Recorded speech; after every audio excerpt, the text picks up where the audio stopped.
मेरे चाचा के अंतिम संस्कार में कोई नहीं रोया।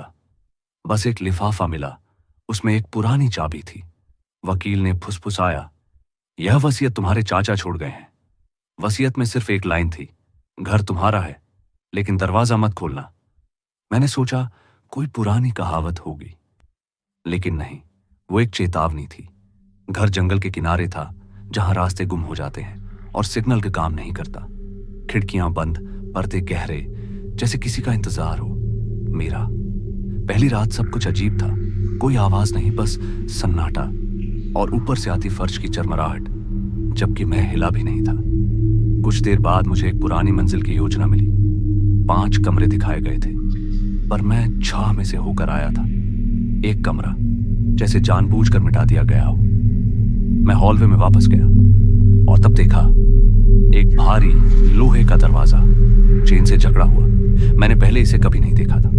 मैंने कान दरवाजे से लगाया, खामोशी, फिर एक फुसफुसाहट, नरम, बच्चे जैसी आवाज। मैंने चेन तोड़ी, दरवाजा खुला और अंदर था एक बच्चे का कमरा। रॉकेट वाली चादरें, खिलौने, सब कुछ वैसा ही जैसा मेरे बचपन में था, पर मैं कभी वहां नहीं रहा।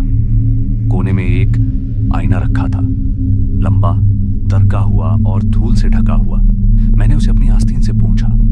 आईने में मेरी परछाई दिखाई दी, लेकिन वो हिल नहीं रही थी। वो मैं ही था, छोटा, रोता हुआ। बिस्तर के नीचे मुझे एक रिकॉर्डर मिला, वो अपने आप चल पड़ा।